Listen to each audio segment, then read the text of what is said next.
What's up, guys? Obviously, it's Captain Obvious, and what is this? This is Nexuiz. It's a new Xbox Live Arcade game that just came out today, and it is fucking goddamn amazing. Sorry for cursing, but this game is absolutely awesome. If you guys have an Xbox, I highly recommend going out and actually buying this game on the marketplace. It's only $10. It's a steal for such a great game this is. So, let's get into why I love this game so much.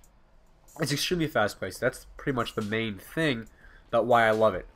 The fast-paced nature of this game makes it enjoyable to play, entertaining to watch, and everything in between.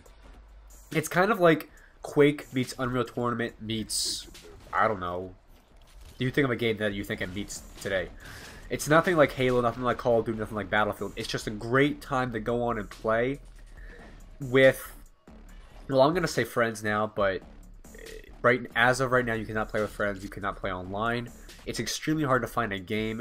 I don't know why the servers aren't up yet. It's kind of laggy to get into a game. I haven't played a single online game yet. This right here is a bot match because you really can't play against guys. Like I said, I tone up to hard so I can get a lot of practice in, and I think I beast at this game. It's really awesome, but I guess I'll have to find out my skill when it comes to play online. But the game anyway is freaking awesome. And there's no doubt about how badass this game is. I didn't know what it was like going into it. I didn't buy the download the trial. I mean, that was kind of a mistake. I really should have bought the trial before I bought this, but I'm happy I didn't buy the trial because I would have been downloading two things, and this game is amazing.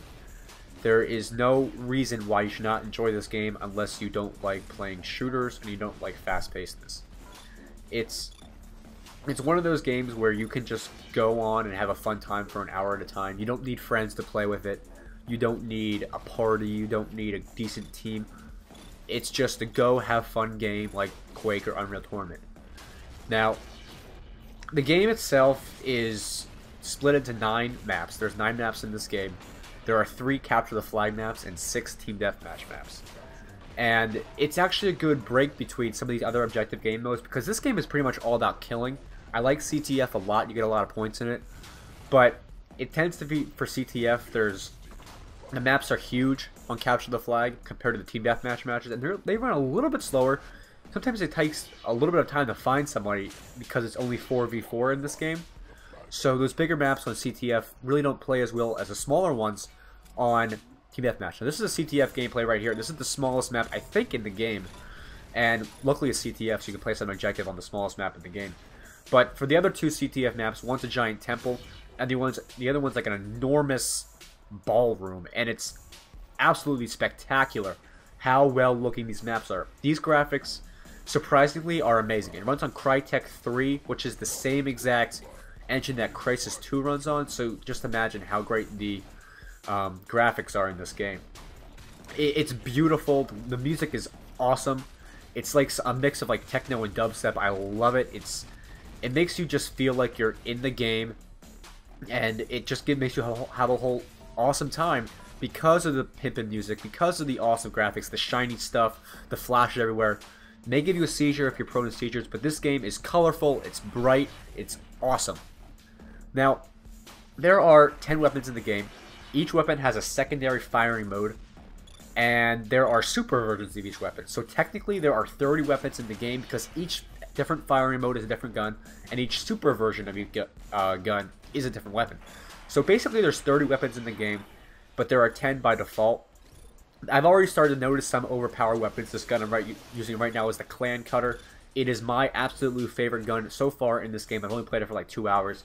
It is beast. It's like a extremely high fire rate machine gun. There's also like a pistol that shoots rockets out of it, a sniper rifle, which is pretty awesome. There's an electric gun. One gun that's absolutely useless. It's called the Crylink. Yeah, I don't know what its purpose is yet. Maybe I'll have to read into that. But there's some useless guns in this game. The rocket launcher isn't as powerful as it should be, but when you get super rocket launcher, it's amazing. And there's so many awesome twists and stuff in the game that make it so more entertaining. And the one thing I want to point out the most is the mutators. Mutators are one of those things added in this game that make it get a little less boring.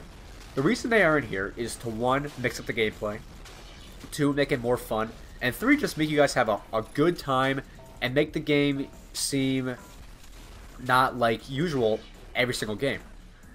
There's mutators that like change the noises. I think that I saw a mutator that changes all the noises to farting noises. That's pretty weird. There's mutators that make you steal health, like this one right here, Vampire. All mutators will... There's also a mutator for turning every weapon super. All weapons, infinite ammo, your basic stuff like invulnerability, increased health regen. And there's also stuff like decreased gravity so you can jump higher. Double jump, you can jump higher. Super slick. The ground is slicker, so you slide when you run. It's harder to control yourself then. There's so many mutators in this game. There's a lot, and I hadn't even gone through looking at all of them in the manual, that it's extremely overwhelming, the amount of content, the amount of weapons, mutators, maps, stuff like that in this game. Speaking of the maps, one gameplay never plays exactly the same, and there's one reason for that. The fast-pacedness of this game. You never have campers in this game. Well, I'm playing in spots, so of course I'm not going to camp. But I highly doubt people will be camping because, number one, if you stand still, you die. It's pretty much a 100% given chance that you will die if you stand still. You have to always be moving in this game. I've come to realize that after playing it for a good amount of time this morning. Now, I highly recommend you guys going out and buying this game. It is awesome. It's amazing. I want to play with you guys sometime because as of right now, Quick Match does not work. I'm not going to finish out this gameplay because it's like 11 minutes long. I'll give you guys my 2 cents about this game. It is amazing. Go buy it. If you think this gameplay looks awesome, buy it. Just for the gameplay. It is an amazing looking game. Play it in 1080p if you have an HDMI cable because it looks so much better than 720p. Trust me, this game is awesome. I will play it with you guys sometime if you really want me to because Quick Match does not work as this moment. I hope you guys enjoy this video. Remember, check me out on Twitter and Facebook. Links are down in the description. Go buy this game. And as always, rate, comment, and subscribe. And I will see you guys later. And now, here is a video you may have missed. It is Battlefield 3 Analysis Bullet Drop Mechanics. It is a very important episode if you want to understand how Bullet Drop works in Battlefield 3. And if you guys want me to make more Nexus videos, please let me know. I would love to make more of these videos. It's an awesome game. Remember, check me out on Twitter, Facebook, description, whatever. And I'll talk to you guys later. Bye.